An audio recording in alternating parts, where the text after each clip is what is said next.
చేరవచ్చిన ప్రియులందరికీ మన ప్రభువును మా రక్షకుడైన యేసుక్రీస్తు నామంలో శుభం తెలియజేస్తున్నాను. చిన్న ప్రార్థన చేసుకుని వాక్యంలోనికి వెళ్దాం. పరిశుద్ధుడైన మా ప్రియ పరలోకపు తండ్రి, మా విమోచకుడైన యేసు ప్రభు ద్వారా పరిశుద్ధాత్మ సహాయంతో ఈ రాత్రి ప్రభువా నీ సన్నిధిలో చేరి మేమంతా చిన్న మందగా చేరి ఉండగా మీరు మాతో మాట్లాడమని బతిమాలు కొనుచున్నాము. తండ్రి, ఈ వాక్య పరిచర్య జరుగుతుండగా మీరు నన్ను మరుగు చేసుకొని మీరే మహిమ పొందుమని మా ప్రభును మా రక్షకుని యేసుక్రీస్తు నామములో ప్రార్థించి వేడుకొని కృతజ్ఞాస్తులు చెల్లిస్తున్నాము తండ్రి. ఆమేన్. పరిశుద్ధ గ్రంథం నుండి కీర్తన 91 3-4 వచనం. కీర్తన 91 3-4 వచనములు చదివి వినిపిస్తున్నాను మీకు. వేటకాని ఉరిలో నుండి ఆయన నిన్ను విడిపించును, నాశనకరమైన తెగులు రాకుండా నిన్ను రక్షించును. ఆయన తన రెక్కలతో నిన్ను కప్పును, ఆయన రెక్కల క్రింద నీకు ఆశ్రయము కలుగును. ఆయన సత్యము కేడమును డాలునై ఉన్నది. మరొకసారి చదువుకుందాం. వేటకాని ఉరిలో నుండి ఆయన నిన్ను తప్పించును, నాశనకరమైన తెగులు రాకుండా నిన్ను రక్షించును. ఆయన రెక్కలతో నిన్ను కప్పును, ఆయన రెక్కల కింద నీకు ఆశ్రయం కలుగును. ఆయన సత్యము కేడమును డాలునై. గడిచిన శనివారం, పోయిన శనివారం కంటే ముందు శనివారము మనం 91వ కీర్తన యొక్క ప్రాముఖ్యతను తెలియజేసుకుంటున్నాం. ఈ రోజు కూడా కీర్తనలో 91 యొక్క ప్రాముఖ్యతను మనం కంటిన్యూ చేయాలని నేను కోరుకుంటున్నాను. మనం చదివినటువంటి మాటలో ఒక్కొక్క వచనాన్ని మనం ధ్యానిస్తే శ్రేష్టమైనటువంటి వర్తమానాలు దేవుడు మనకు ఈ వాక్యం ద్వారా అనుగ్రహించాడు. మొట్టమొదటిగా, వేటకాని ఉరిలో నుండి ఆయన నిన్ను విడిపించును, నాశనకరమైన తెగులు రాకుండా నిన్ను రక్షించును అని ఉంది ఇక్కడ. మనం గమనించినప్పుడు వేటకాడు వేసినటువంటి ఉరిలో నుండి తప్పించడం, విడిపించడం, అదేవిధంగా తెగులు రాకుండా రక్షించడం దేవుని యొక్క చిత్తమై ఉంటుండగా, ఈ కీర్తనలో మనం చక్కగా చదివినట్లయితే చాలా లోతైన అనుభవాలు మనం తెలుసుకోగలుగుతాం. 91వ దావీదు కీర్తనను బాగా గమనిస్తే మనం ముందు చర్చించినటువంటి దాంట్లో 1-2 వచనాలలో ఒక విశ్వాసి తన విశ్వాసాన్ని వెల్లడి చేస్తూ ఉన్నాడు. దేవుని మీద తనకున్నటువంటి గొప్ప విశ్వాసాన్ని, ఆయనను నమ్ముకొనుట వల్ల అతడు పొందేటువంటి గొప్ప ఆశీర్వాదాన్ని తెలియజేశాడు. ఇక రెండవ వ్యక్తిని అక్కడ చూస్తే 3-13వ వచనం వరకు బహుశా నేను ఒక ఉపదేశకుడు అనుకుంటున్నాను, లేదా అతని యొక్క స్నేహితుడు కావచ్చు, లేదా ఇంకా ఒక దైవ సేవకుడు అతనితో మాట్లాడుతున్నాడు. ఏమని చెప్తున్నాడంటే, నీవు ఎప్పుడైతే మహోన్నతుని చాటున నివసిస్తున్నావో, సర్వశక్తి గల దేవుని యొక్క నీడలో విశ్రమిస్తున్నావో, ఎప్పుడైతే ఆయనను ఆశ్రయము కోటగా నమ్ముకున్నావో, ఈ 3వ వచనం నుంచి 13వ వచనం వరకు ఉన్నటువంటి అన్ని మేలులు నీకు కలుగుతాయని తెలియజేస్తున్నాడు. మరి ఇవన్నీ తెలియజేసినప్పుడు మళ్ళీ 14వ వచనం నుంచి చూస్తే దేవుడే అతడు చెప్పినటువంటి వాటికి ఆయన ఎలా కాపుదలనాడని తెలియజేయడమైంది. కాబట్టి ఇక్కడ 3 వ్యక్తులను మనం చక్కగా గమనించవచ్చు. ఒక విశ్వాసి, ఒక ఉపదేశకుడు, అదేవిధంగా మన ప్రభు అయినటువంటి దేవుడు మాట్లాడుతున్నటువంటి విషయాలు విన్నాం. మరి వేటకాని ఉరిలో నుండి విడిపించటం అంటే ఎందుకు విడిపిస్తాడు, ఎలా విడిపిస్తాడు అని 14వ వచనంలో దేవుడు తెలియజేస్తున్నాడు. ఉపదేశకుడేమో నిన్ను విడిపించును అని చెప్తుంటే, ఆ విడిపించేటువంటి దేవుడు ఎలా విడిపిస్తాడని 14వ వచనం చూస్తే, అతడు నన్ను ప్రేమించుచున్నాడు గనుక నేనతనిని తప్పించును. కాబట్టి అక్కడ విడిపింపబడాలంటే ఈ యొక్క వేటకాని ఉరి నుండి తప్పించబడాలంటే దేవుడు ఈరోజు రాత్రి మనకు తెలియజేసేటువంటి మాట ఏంటంటే 14వ వచనంలో అతడు నన్ను ప్రేమించుచున్నాడు. కాబట్టి దేవుడిని మనం ప్రేమించాల్సినటువంటి బాధ్యత మనకు ఎంతగానో ఉంది. అంటే మనకంటే మనలను మనం ప్రేమించేదానికంటే ఎక్కువగా దేవుడు మనల్ని ప్రేమిస్తున్నాడు. ఆయన ప్రేమ ముందర మనం చూపేటువంటి ప్రేమ చాలా తక్కువ. అందుకే మనం పరిశుద్ధ గ్రంథంలో చూస్తే నా ప్రేమ అంతటిని, నా యొక్క మహిమనంతటిని చూపిస్తాను అని పరిశుద్ధ గ్రంథంలో దేవుడు చెప్తున్నాడు. ఎలా చూపించాడు? చివరిగా తన సొంత కుమారుడైన యేసుక్రీస్తును మన కొరకు సిలువలో మరణించినంతగా గొప్ప త్యాగం చేసే వ్యక్తిగా ఆయనను మనకు అనుగ్రహించి మనకు పాప విమోచన కలగజేసి నరకం నుంచి తప్పించాడు, ప్రేమించాడు మనం. మరి అంతకంటే ప్రేమ మనం ఇవ్వలేం. కాబట్టి మనం కూడా దేవుణ్ణి ఎప్పుడైతే ప్రేమిస్తామో అనేక విషయాల నుంచి మనం తప్పించబడడం జరుగుతుంది. అంటే మనకు కావలసినటువంటి కాపుదల, మనకు కావలసినటువంటి ఆశ్రమము మనకు 91వ దావీదు కీర్తన చక్కగా ఆత్మీయంగా చదివితే అనేక విషయాలు మనకు అర్థమవుతుంటుంది. ఎందుకంటే సాతాను ఎప్పుడు కూడా దేవుని పిల్లలను ఎప్పుడు కూడా వాడు పొంచుకొని వారిని దేవుని వైపు నుండి తన వైపుకు తిప్పుకోవడానికి ప్రయత్నం చేస్తుంటాడు. కానీ విశ్వాసి ఎలాగుంటాడంటే మనం గమనించినట్లయితే 1వ యోహానుకు రాసినటువంటి పత్రికలో 5వ అధ్యాయము 18వ వచనం చూస్తే 1 John 5th chapter 18th verse మనం చూసినట్లయితే దేవుని మూలముగా పుట్టిన వాడు తన్ను తాను భద్రము చేసుకొనును గనుక దుష్టుడు వానిని ముట్టడు. యోహాన్ రాసినటువంటి పత్రికలో మనం 10వ అధ్యాయంలో మనం గమనించినప్పుడు దొంగత సాతాను ఎందుకు వస్తా అని చెప్తున్నారు? దొంగతనమును, నాశనమును, హత్యను చేయటానికి వస్తాడు ఆ సాతాను. కానీ విశ్వాసి ఎలాగున్నాడంటే దేవుని మూలంగా పుట్టినటువంటి వారం మనమంతా కూడా. మనం గమనించినట్లయితే 139వ దావీదు కీర్తనలు మనం చదివినప్పుడు కూడా గర్భంలో నీవు నన్ను నిర్మించావు అంటున్నాడు భక్తుడు. మనం ఎలా నిర్మించబడ్డామో, ఆయన యొక్క ప్రణాళిక ఏంటో, ఆయన ఎందుకు ప్రేమిస్తున్నాడో అక్కడ చక్కగా వివరించబడింది. కాబట్టి మనం దేవుని మూలముగా పుట్టినటువంటి వాడు తన్ను తాను భద్రం చేసుకుంటారు. ఈరోజు నీవు నేను మనల్ని మనం భద్రం చేసుకోవాలి. ఈ వేటకాడు ఉరి అనేటువంటిది ఎప్పుడు ఉరి పన్నుతూనే ఉంటాడు. అందుకే అక్కడేమన్నా ఎప్పుడైతే మనల్ని మనం భద్రం చేసుకుంటాం కనుక దుష్టుడు వాని ముట్టడు అనే వాక్యంలో తెలియజేస్తూ ఉంది. కాబట్టి వేటకాడు వేసేటువంటి ఉరి మనం బాగా కాసేపు ఏంటి ఆ ఉరి అని ఆలోచిస్తే అది కనిపించనటువంటి ఉరి, మనల్ని మోసపుచ్చేటువంటి ప్రణాళికలు. అదేవిధంగా మనం ఊహించని రీతిలో మనల్ని వేటగాడు ఆ ఉచ్చులోనికి ఆహ్వానిస్తాడు. ఇవన్నీ గమనిస్తే ఈ సాతాను వేసేటువంటి పన్నాగాలలో మనం అనేక సార్లు ఈ కాపుదల లేక, అంటే ఆయనను ఆశ్రయముగా కోటగా మనం ఉంచుకొనక మనం ఆయన మహోన్నతుడైన ఆయన చాటున నివసించక ఉండటం వల్లనే సాతాను మనల్ని ఈజీగా తన ట్రాప్లో తీసుకుంటున్నారు. మనం ఈ యొక్క హిడెన్ ట్రాప్స్ను గురించి తెలుసుకోవడానికి చాలా జాగ్రత్తగా మనం ఆలోచించుకోవాలి. మరి నేనైతే ఈరోజు ఒక ముఖ్యమైనటువంటి రీతిలో మీకు దీన్ని వివరించాలన్నప్పుడు, ఎందుకంటే ఈ విధంగా ఎందుకు మనము ఈ ఉరిలో పడుతున్నాము, అసలు వేటకాడు ఎందుకు ఉరి వేస్తున్నాడో, ఆ ఉరిలో ఎంతమందిని పడటం లేదు, ఏ రకంగా పడటం లేదు అనేటువంటిది మీకు వివరించాలని ప్రభు నాకు తలంపు కలగజేశాడు.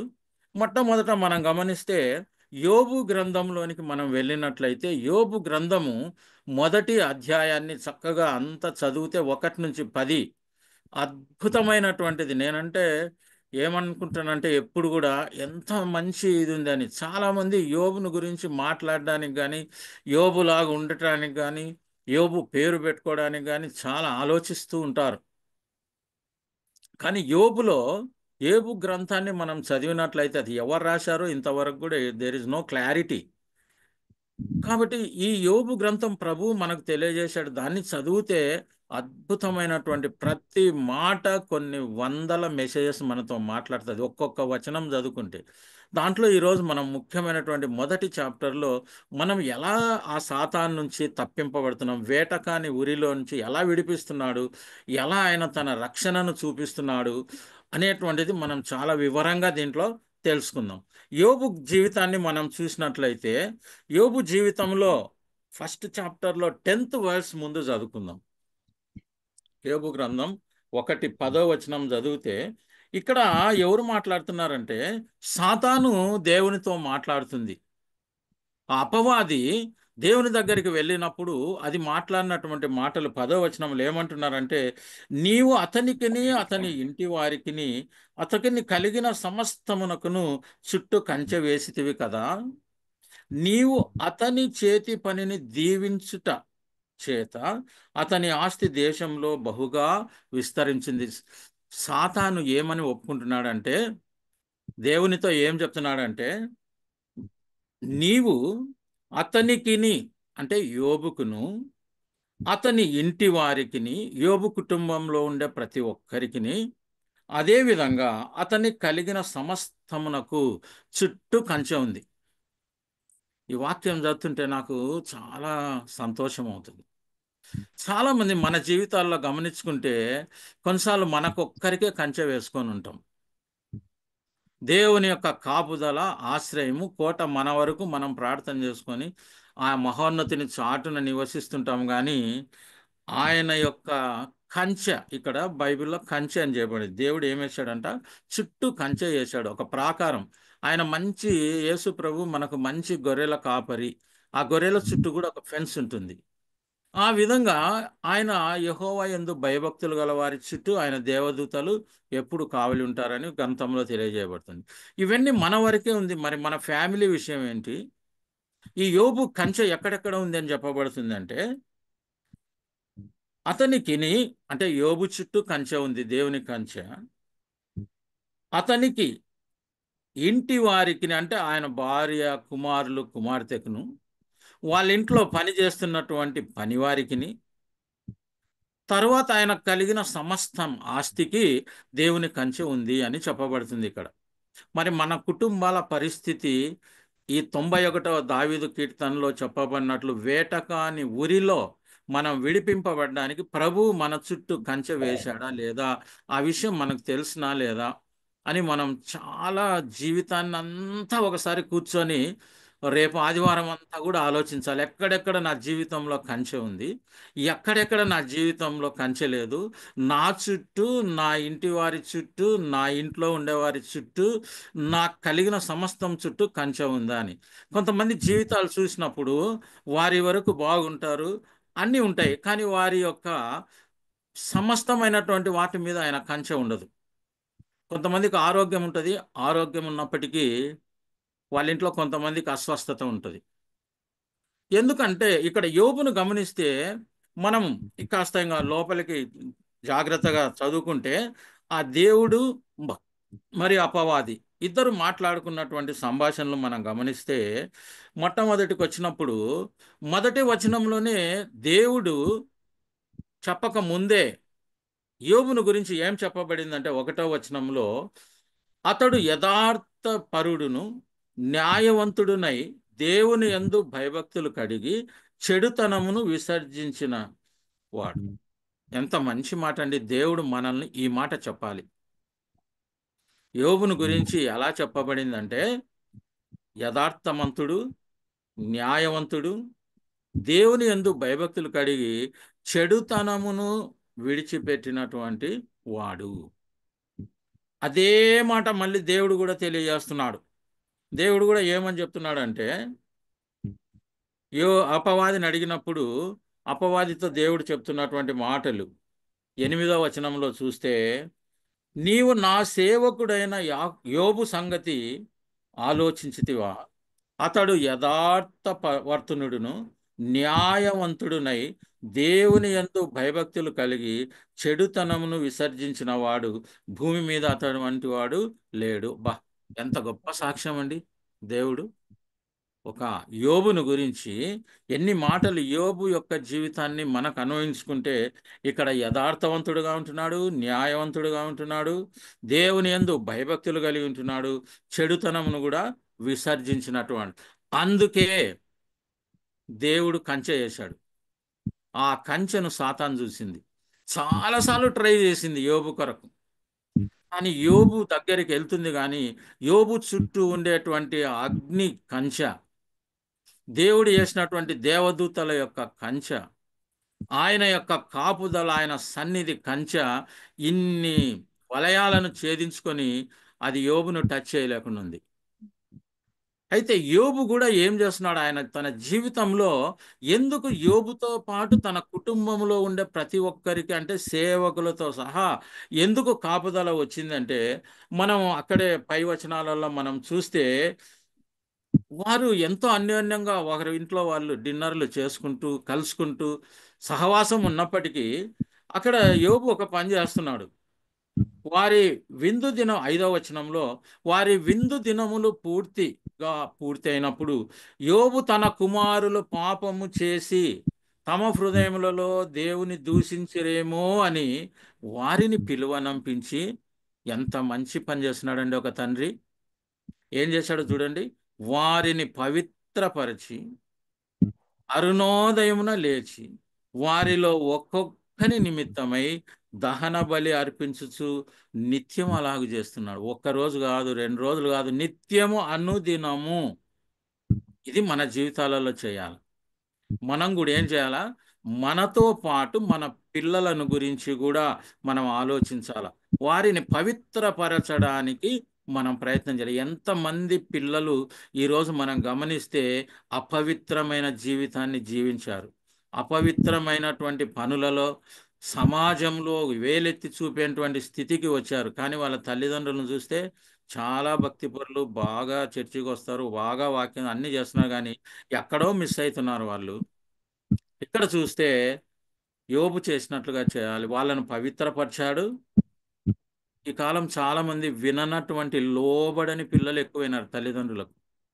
మొట్టమొదటి తల్లిదండ్రుల దగ్గర వాళ్ళన్ని గమనిస్తే వారి భక్తి, వారి జీవితాన్ని లోబడతారు.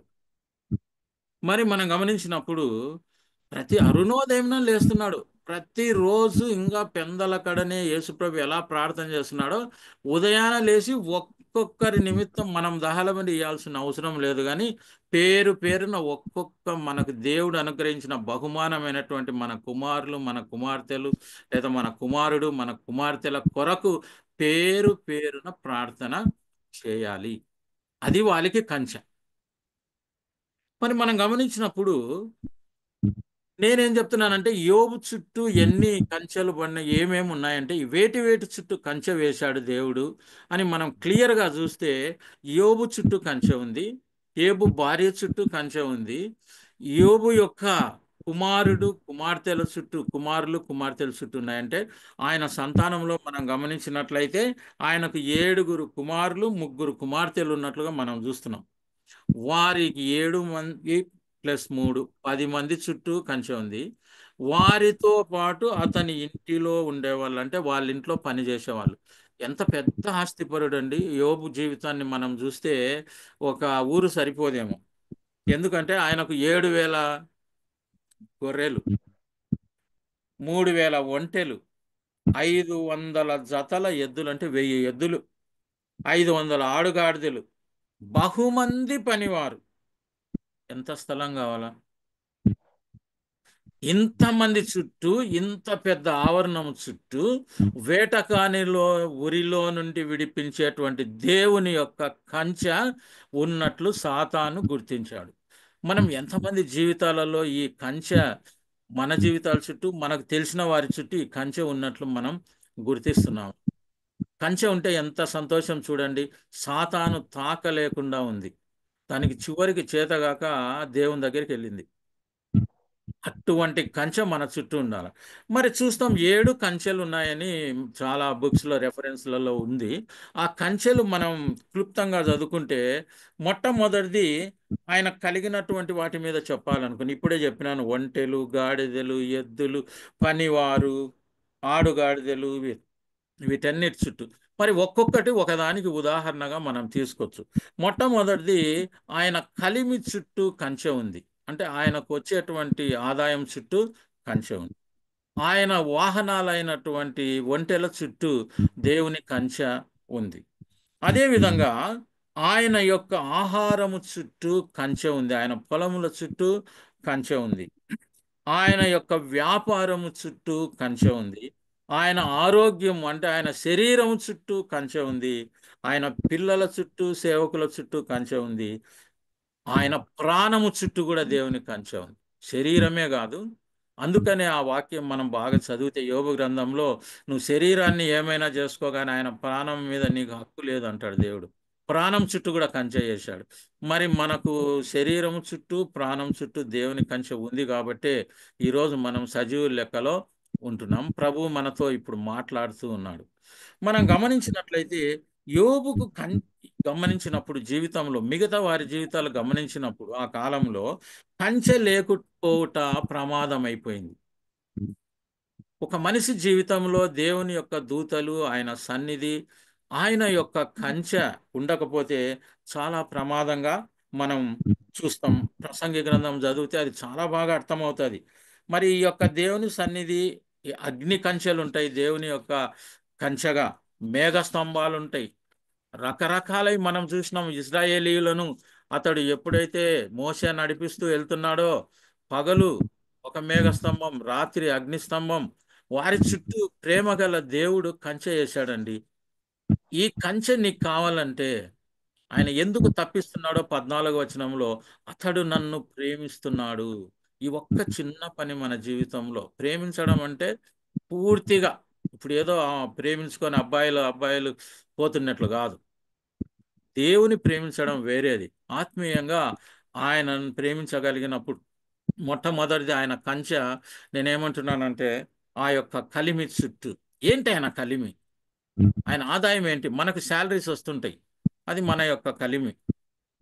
ఆ కలిమి చుట్టూ మనకొచ్చే శాలరీస్, మన ఆదాయం చుట్టూ ఆయన కంచె లేకుంటే అది ఎట్లయిపోతుంటుందో ఇంకా మనకు తెలియదు. అయిపోతూనే ఉంటుంది ఎంత వచ్చినా కూడా. ఎందుకంటే సాతాను చేసేటువంటి పంగనాలలో దాన్ని వ్యర్థం చేస్తూ ఉంటాం. అందుకే మనం కొంతమంది జీవితాలను గమనించినప్పుడు, నేనున్నటువంటి ఏరియాల్లో కూడా గమనిస్తుంటాను. మా చర్చికి వచ్చే వాళ్ళని కొంతమందిని గమనిస్తుంటారు. వారంలో అప్పుడు తాగుతానే ఉంటారు వాళ్ళు. ఏంది బ్రదర్ అంటే, ఏదేదో మంచి మంచి రీజన్ చెప్తారు. కంచె లేకుండా పోతుందయ్యా నీ చుట్టూ అని చెప్తుంటాను. దేవుడు ఏమంటున్నాడంటే, ఒక మాట నాకు గుర్తొస్తుంది. ఆ యెషయా 55 రెండవ వచనం ఏమంటున్నాడంటే, ఆహారము కాని దాని కొరకు మీరెందుకు రూకలిచ్చెదరు? సంతుష్టిగా చేయలేనటువంటి దాని కొరకు మీరెందుకు మీ కష్టార్జితమును వ్యయపరిచెదరు అంట. ఏం చేస్తున్నారంట?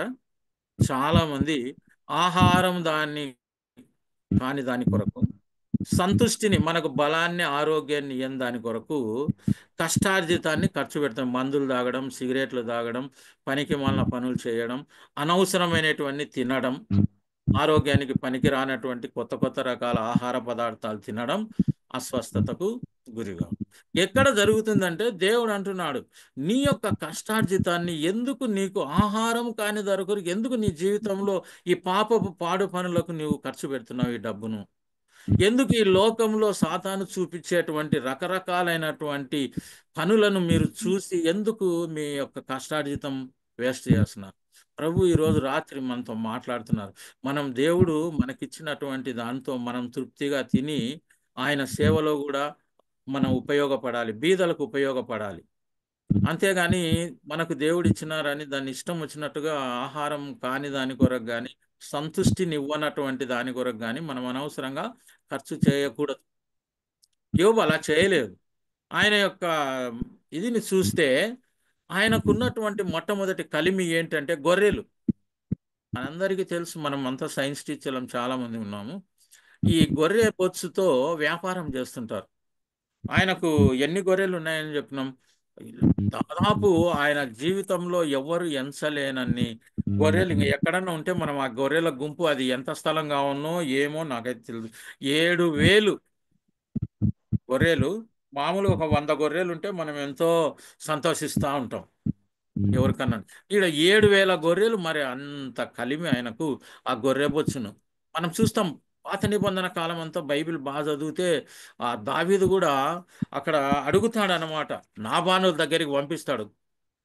ఎందుకంటే అక్కడ వాళ్ళు గొర్రెబొచ్చు ద్వారా వ్యాపారం చేసి డబ్బులు సంపాదిస్తున్నారు. సో దేవుడు ఆ గొర్రెల చుట్టూ తన కంచె ఉంచాడు. ఎందుకంటే అది ఆయన యొక్క కలిమి. యోబుకు వచ్చేటువంటి ఆదాయం చుట్టూ ఆ గొర్రెల నుంచి శ్రేష్టమైన లాభము పొందడానికి దేవుడు దాని చుట్టూ కంచె వేశాడు. మరి మనకు వచ్చేటువంటి ఆదాయం చుట్టూ ఎంతవరకు కంచె ఉందో మనం ఆలోచించుకోవాలి. కాబట్టి మనం గమనించినట్లయితే ఆ కంచె అనేది ఎందుకు వస్తుంటుంది అంటే, కీర్తనలు 8వ అధ్యాయం మనం చదువుకుంటే దాంట్లో 2వ వచనంలో, బాలురు యొక్కయు చంటి పిల్లల యొక్కయు స్థుతుల మూలమున, దేని మూలమున? స్థుతుల మూలమున ఒక దుర్గమును స్థాపించి ఉన్నాడు. అంటే స్థుతి, ఆరాధన, కృతజ్ఞత దేవునికి అక్కడ చెల్లిస్తుంటే, అక్కడ దేవుడు ఏం చేసినట్టు వాక్యం చెప్తుందంటే, ఆయన చుట్టూ ఒక దుర్గమును స్థాపించుచున్నావు అని భక్తుడు తెలియజేస్తున్నాడు. దేని మూలమున? స్థుతుల మూలమున. కాబట్టి మనం దేవుని ప్రేమిస్తున్నాము అంటే, మన యొక్క జీవితంలో మన ఆదాయం చుట్టూ మనకు ఒక కంచె ఉండాలంటే, ఆయనను స్తుతించడం, ఆయన ఇచ్చినటువంటి మేలుల నిమిత్తం కృతజ్ఞత, ఆయన ఔన్నత్యాన్ని గురించి ఆయనను స్తుతించడం, ఆరాధించడం మన జీవితంలో ఉండాలి. ఉన్నప్పుడే ఇతరులు నీలో గొప్పతనాన్ని నీకు తెలియకుండానే గుర్తిస్తారు. హౌ హ్యాపీ దే ఆర్, వాళ్ళకు ఉన్నంత దాంట్లో ఎంత దేవుడు ఆశీర్వదించాడబ్బా అని. చాలా మందికి ఎక్కువ ధనం ఉన్నప్పటికి కూడా సంతోషం లేదు, దుఃఖం, వ్యాధులకు ఖర్చు అయిపోతూ ఉంటది. అనారోగ్యమే కాకుండా అనవసరమైన ఎన్నిటికో అనవసరంగా డబ్బులు పోగొట్టుకుంటుంటారు. కంచె లేకపోవడమే దీనికి కారణం. మరి అదే విధంగా రెండవ కంచెకి వెళ్దాం. రెండవ కంచెలు నేనేం చెప్పా అంటే, వాహనాలు. మనకు కూడా కార్లు ఉంటాయి, మోటార్ సైకిళ్ళు ఉంటాయి, స్కూటర్స్ ఉంటాయి. వాటి చుట్టూ కంచె ఉండాలి ప్రభు తెలియజేస్తున్నాడు.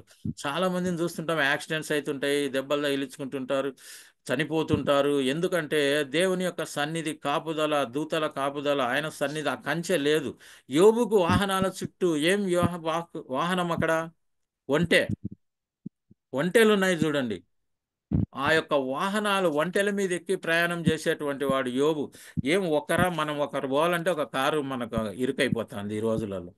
ఇంక ఈయన ఇంతమందిని తీసుకొని పనివారు, తర్వాత వారి కుటుంబ సభ్యులు పోయి ఎన్ని ఒంటెలు కావాలన్నా అంత క్యాన్వాయ్ పోయినట్టు పోవాలి.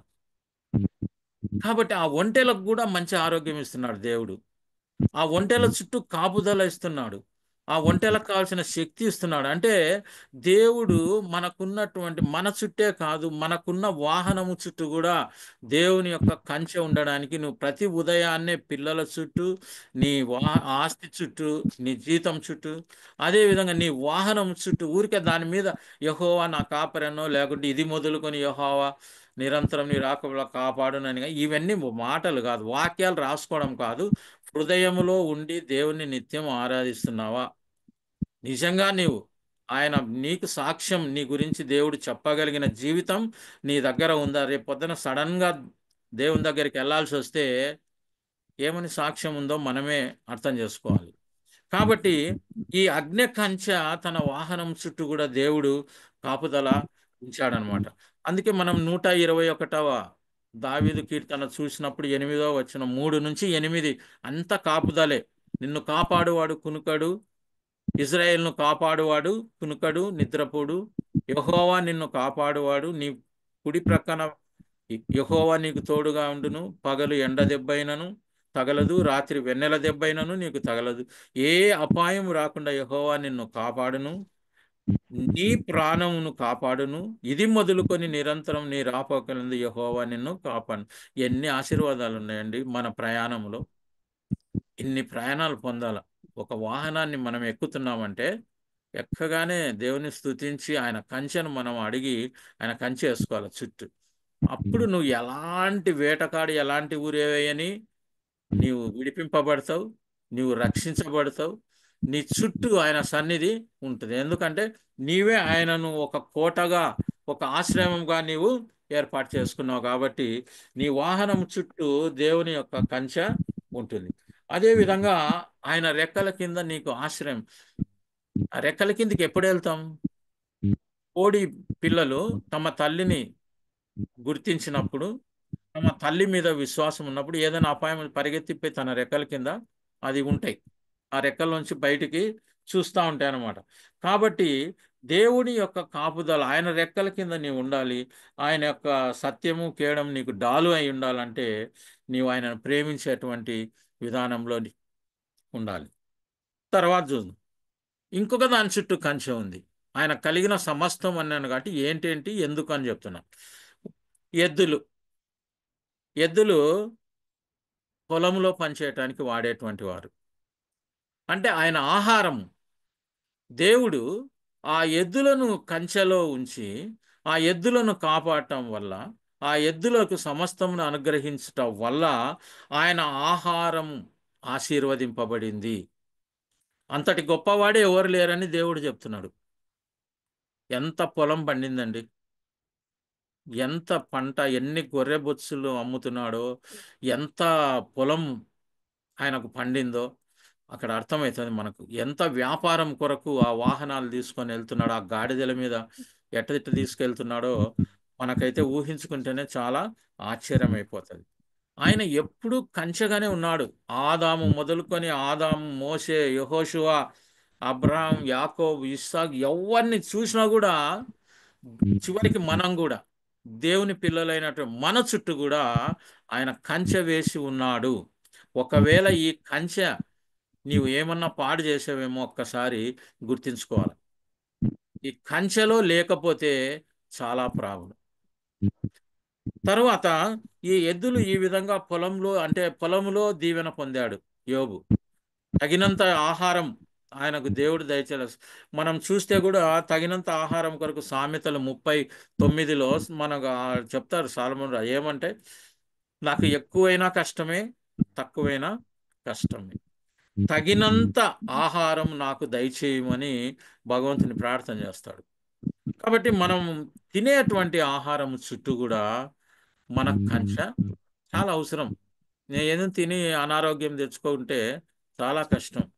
ఒకవేళ ప్రభువుని నమ్ముకొని ఆయన రక్తంతో నిజంగా నీవు కడగబడి, ఆయన రక్తం నీది ప్రోక్షించబడి, నువ్వు నిజంగా ఆయనలో నీవు, నీలో ఆయన ఉంటే, మార్కు రాసిన సువార్త 16వ అధ్యాయంలో చెప్పినట్లు నీవు ఏదైనా విషకరమైన తాగినా, నువ్వు ఎక్కడున్నా ఏమి జరిగినా పాముల్ని ఎత్తి పట్టుకునే నీకు హాని జరగదు అంటున్నాడు. ఎంత విశ్వాసం ఉండాలో మనకు ఆ స్థాయిలో ఉండాలంటే. తర్వాత వ్యాపారం. గాడిదలు ఉన్నాయి. ఈ గాడిదల మీద వ్యాపారం చేస్తుంటే ఆ రవాణాకు, బరువులు మోయటానికి ఆయన వ్యాపారం చుట్టూ కూడా కంచె ఉంది. యోసేపు జీవితంలో కూడా మనం గమనించినప్పుడు ఆ ఐగుప్తు దేశంలో కరువు రాకముందు ఆ ఆహారం అంతా కూడా యోసేపు ఒక స్థలంలో తీసి భద్రపరిచినట్టుగా మనం చూస్తాం. అదే వారి అన్నలందరూ కూడా గాడిదల మీద రూకలు తీసుకొని వచ్చి పంటలో ఉండేటువంటి ధాన్యాన్ని కొనడానికి వారు వచ్చినట్లు, నలుమూలల నుంచి వస్తున్నట్లు చేశాడు. దేవుని కృప ఉంటే అలాగుంటుంది. మన దగ్గర ఉన్నటువంటిది అనేకులకు ఉపయోగపడే రీతిలో ప్రభువు దాన్ని దీవించగలడు. ఇంకా అద్భుతమైన విషయం ఏంటంటే, పని వారి చుట్టూ కంచె అండి. మన ఇంట్లో సర్వెంట్స్ ఉంటారు, మన ఇంటికి వచ్చిపోయి పని చేసే వాళ్ళు ఉంటారు. వాళ్ళ కోసం మనం ప్రార్థన చేస్తున్నామా? ప్రతిరోజు చేయాలని నేనైతే చేస్తుంటా. వాళ్ళు మన ఇంట్లో పని చేసేటప్పుడు, పని చేయడానికి వచ్చినప్పుడు, వెళ్ళేటప్పుడు వాళ్ళ ఇంట్లో కూడా దేవుని తెలుసుకొని దేవునికి దగ్గరయ్యేటట్లు మనం ప్రార్థన చేయాలి. అలా యోబు చేస్తున్నాడు కాబట్టే వేటకాని ఊరిలో నుంచి ఆ సేవకులందరి చుట్టూ కూడా కంచె ఉంది కాబట్టి సాతాను అటు యోబును గాని, యోబు సంతానాన్ని గాని, యోబు యొక్క ఆస్తిని గాని, సేవకులను గాని దేన్ని టచ్ చేయలేకపోయింది. శరీరాన్ని గాని, ప్రాణం. అందుకే అది దేవుని దగ్గరికి వెళ్ళింది. ఆ కంచెను తీసేయని తర్వాత. కానీ యోబును గురించి దేవుడు కూడా ఒక ఛాలెంజ్ చేశాడు. ఆయన శరీరాన్ని కంచె తీసేస్తాను కానీ ప్రాణం చుట్టూ కంచె తీసేను. గొప్ప మాట. మనకు చాలా మందికి శరీరం చుట్టూ ప్రాణం చుట్టూ దేవుడు కంచె ఉంచాలని మనం ప్రార్థించుకోవాలి. ప్రాణం చుట్టూ ఉంటుంది, కొంతమందికి శరీరం చుట్టూ లేకనే ఊరికూరికనే గాయాలు, ఊరికూరికనే అనారోగ్యం, ఊరికూరికనే సమస్యలు ఏంటేంటేంటి వస్తుంది. ఎందుకంటే ఆ శరీరాన్ని అది టార్గెట్ చేస్తా ఉంది, ప్రాణాన్ని ఏం చేయలేకుండా ఉంది. చాలా మంది అదే స్థితిలో ప్రాణం పోదు కానీ అనారోగ్యంలో అలానే ఉంటారు. వాళ్ళ ఆస్తి నష్టం అవుతుంటది, కలిమి నష్టం అవుతుంటది, అంత సమస్యలే. ఎందుకంటే ఆ శరీరం చుట్టూ కంచె లేకుండా పోయింది, ఆ శరీరాన్ని టార్గెట్ చేసుకుంది సాతాను. కాబట్టి ఒక క్రైస్తవ విశ్వాసిగా నువ్వు ఎంత జాగ్రత్తగా ఉండాలనో ఈరోజు నీకు అర్థమవుతూ ఉంటుంటుంది. ఈ చుట్టే కాదు, నీ పిల్లల చుట్టూ ఉండాలి, నీ ఇంటి చుట్టూ ఉండాలి, నీ సేవకుల చుట్టూ ఉండాలి, నీకు కలిగిన సమస్తము చుట్టూ. అప్పుడే వేటకాని ఊరిలో నుండి తప్పించబడతావు. నువ్వు ఆయనను ప్రేమిస్తున్నావు కాబట్టి ఆయన తప్పకుండా నేను విడిపిస్తాను అంటున్నాడు. ఇంకా మాట తప్పనటువంటి దేవుడు మనం ప్రేమించలేమా మరి? మనస్ఫూర్తిగా ప్రేమించలేమా? ఆయన అడిగిన రీతిలో ఆయనను ప్రేమించలేమా? ఒక్కసారి ఆలోచించుకుందాం. మరి కుటుంబం చుట్టూ కూడా కంచె ఉన్నట్లు మనం చూసినాం. మరి ఇవన్నిటిని కంచె తీసేసినాడు దేవుడు, ఒక ప్రాణం తప్ప మిగతా అన్ని కంచె తీసేశాడు. వాళ్ళందరూ కూడా కంచె ఎప్పుడైతే తీసివేయబడిందో అందరిని అటాక్ చేసింది సాతాను. సాతాను ప్రతిరోజు ఇదే పని మనల్ని గమనిస్తూ ఉంటుంది.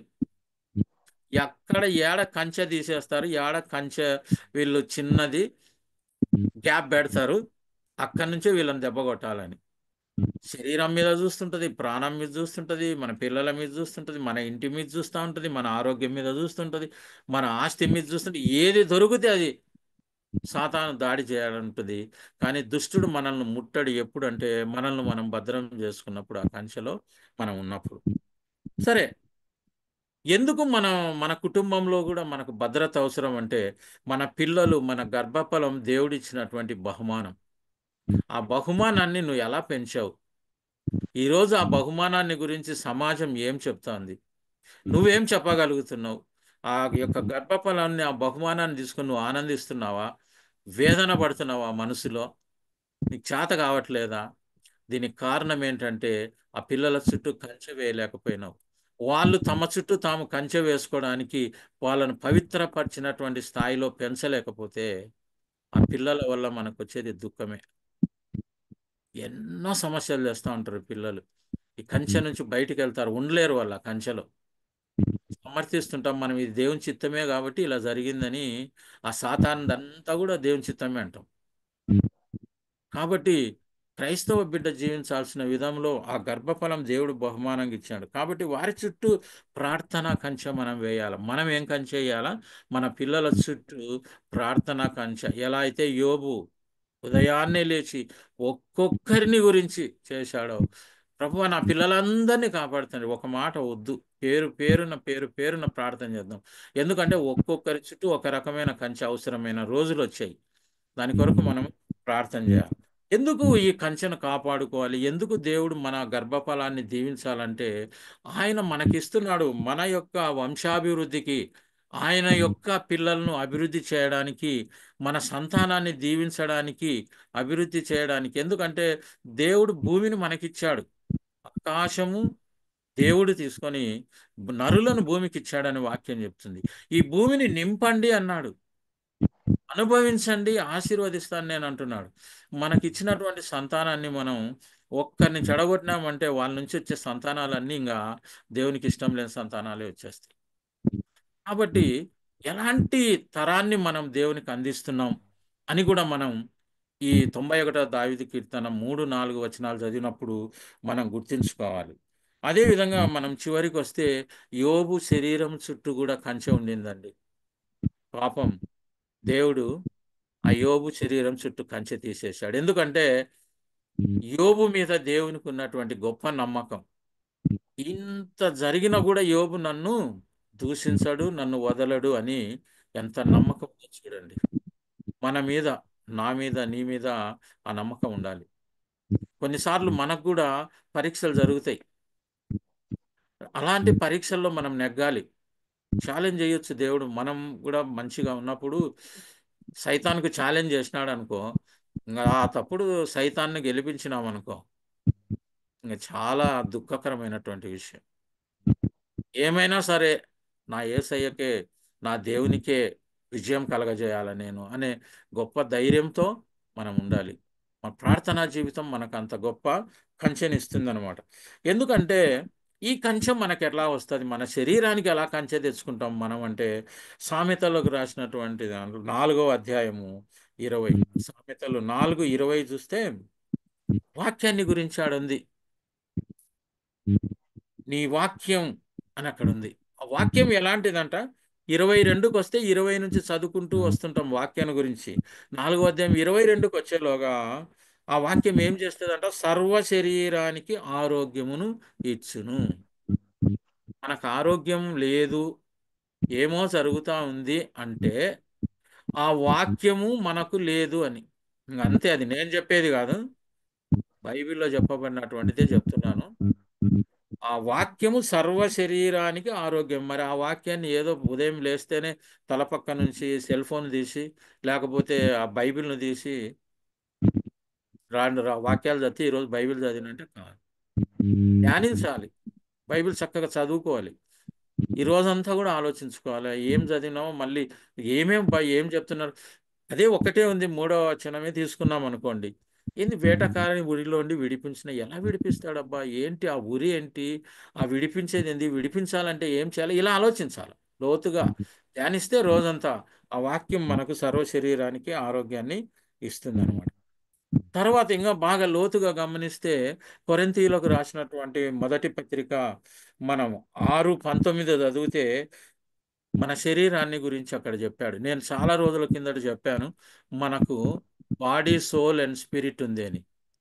ఆ యొక్క శరీరము ఆయన యొక్క ఆలయం అని చెప్పబడింది. దేవుడు నీకు ఒక ఆలయాన్ని ఇచ్చాడు. ఆ ఆలయాన్ని ఎలా ఉంచుతా ఉన్నావు నువ్వు?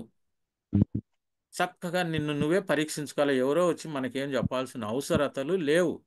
మనము ఆ యొక్క ఇవ్వబడినటువంటి ఆలయంలో ఆ పరిశుద్ధాత్మ అనేటువంటిది ఉందా? ఆ ఆలయాన్ని అసలు సరిగ్గా ఉంచావా?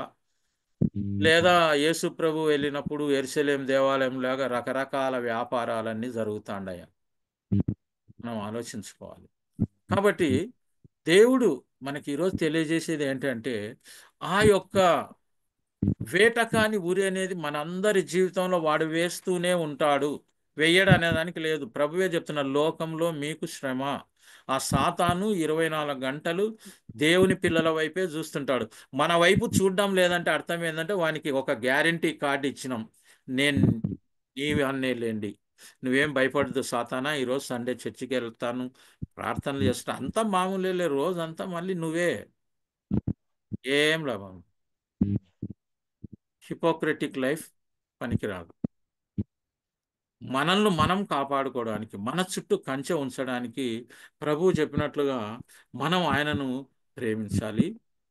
తర్వాత ఏమంటున్నా అంటే, అతను నా నామం ఎరిగినాడు కాబట్టి అతన్ని గణపరచదని, అప్పుడు నిన్ను యోబులాగా గణపరుస్తాడు. ఎప్పుడు? ఆయన వాక్యంలో నువ్వు ఎదిగినప్పుడు, ఆయన నామాన్ని నువ్వు ఎరిగినప్పుడు. నామం ఎరగడం అంటే ఆయన ఔన్నత్యం, ఆయన గొప్పతనం, ఆయన యొక్క మహోన్నత, అవన్నీ ఆయన వాక్యం. నువ్వు వాక్యం నీ పాదములకు దీపంలాగా ఉంచుకొని చూస్తే నిన్ను గణపరుస్తా అంటున్నాడు దేవుడు. విడిపించడమే కాదు, గణపరుస్తాను, అదే విధంగా ఉత్తరం ఇస్తానన్నాడు, శ్రమలో తోడేంటానంటున్నాడు. ఒక్క చిన్న పని చేశామండి, ఆయనను ప్రేమించామంతే. యేసు ప్రభు కూడా అదే అడుగుతున్నాడు, తన శిష్యులను కూడా పేతురుని అడిగాడు, పేతురు నీవు నన్ను ప్రేమిస్తున్నావా? సేమ్ క్వశ్చన్ ఈరోజు మనకు వస్తా ఉంది, నీవు నన్ను ప్రేమిస్తున్నావా అన్నాడు. అవును ప్రభు, నేను ప్రేమిస్తున్నాను కదా అంటే మళ్ళీ అడుగుతాడు. ఆ కన్ఫర్మేషను చాలా చక్కగా ఉంటుంది, దాన్ని అంతా చదివితే. నీకే తెలుసు ప్రభు అంటాడు, అసలు విసిగిపోయి. మనం అంటామా? సరే అని ఆలోచిస్తాం, ప్రేమిస్తున్నావా సల్వరాజ్ అంటే నీకే తెలుసు ప్రభు, ఇంకా మళ్ళీ నేను చెప్పాలను. ఆ మాట అనాలంటే ఎలాంటి జీవితం జీవించి ఉండాలి, ఎక్కడ కానీ ఎలాంటి చిన్న పాయింట్ కూడా మనం ఇవ్వలేము, అలాంటి జీవితం ఉండాలి. అలాంటి క్రైస్తవ జీవితం ఉన్నప్పుడు 91వ దావీదు కీర్తనలో నా ఆశీర్వాదాలు మనకు కలుగుతాయి. ఈరోజు 3 వచనం చూసినాం, ఇంకా 4, 5, 6 కూడా నెక్స్ట్ వీక్ చూస్తాం. అది చాలా అద్భుతమైనటువంటిది. ఎవరైనా కానీ మనం విశ్వాసంతో 91వ దావీదు కీర్తన ప్రతిరోజు నీకు ఎన్నిసార్లు వీలైతే అన్నిసార్లు చదువుకొని ధ్యానిస్తే చాలా అద్భుతాలు జరుగుతాయి మన జీవితంలో. అనుభవించి నేను తెలియజేస్తున్నాను. చదవండి. చాలా మంచిది. చాలా ఆశీర్వాదకరమైంది. ఊరికే ఏదో మనం ఊర్లోకి పోయేటప్పుడు మ్యారేజ్ డే రోజు, బర్త్‌డే రోజు టకటకటక చదివేసి మళ్ళీ హాయ్ ఓయ్ అని అరిసి కేకులు కట్ చేసుకుంటే కుదరదు. దాన్ని లోతుగా ఆలోచించి ఆశీర్వాదాలు పొందడానికి ప్రయత్నం చేయాలి. తిరిగి నెక్స్ట్ మనం ఇదే దావీదు కీర్తన 91 మీద మిగతా వచనాలు కూడా కొన్ని కొన్ని చూస్తూ వెళ్దాం. చిన్న ప్రార్థన చేసుకొని ముగిస్తాం. కృపగల మా తండ్రి, ఈ సాయంకాల సమయంలో మీ బిడ్డలమైనటువంటి మా అందరితో నీవు మాట్లాడిన మాటలను బట్టి నీకు స్తుతులు స్తోత్రం. నీ వాక్యాన్ని ప్రభువా విత్తావు నాయనా, నీవే వారితో మాట్లాడావు ప్రభువా. ఈ వాక్యాన్ని వర్ధిల్లేటువంటిది కూడా ప్రభువా నీ చేతిలోనే ఉంచుతున్నాం. కృపగల తండ్రి, నీవే సమస్తం చేయగలిగిన దేవుడు. చేరవచ్చిన ప్రతి బిడ్డ యొక్క జీవితంలోనూ, అదేవిధంగా వాక్యం వినబోయేటువంటి వారి జీవితంలోనూ నీ కృప, నీ కనికరం ఉంచి, అన్నిటికంటే ముఖ్యంగా తండ్రి, మా అందరి చుట్టూ యోబు చుట్టూ ఎలా 7 రకాలైన విషయాల చుట్టూ కంచెలు ఉంచావో, అలాంటి కంచెలు మా చుట్టూ ఉంచి, ఆ కంచెలు పొందుకోవడానికి అర్హులుగా ఉన్నట్లు మీరు మమ్మల్ని నడిపించమని, సాతాను నుంచి విడిపించమని, మా ప్రభును మా రక్షకుడైన యేసుక్రీస్తు అతి పరిశుద్ధ నామంలో నీకే సమస్త ఘనత, మహిమ, ప్రభావం చెల్లించి, ప్రార్థించి, వేడుకొని, పొందుకొని నీ కృతజ్ఞాస్తులు చెల్లిస్తున్నాను తండ్రి. ఆమేన్. Amen amen amen. అందరికీ praise the Lord. Praise the Lord. Praise the Lord. Recording off చేసినావా Kiran? Praise the Lord. Kiran recording off చేసినావా?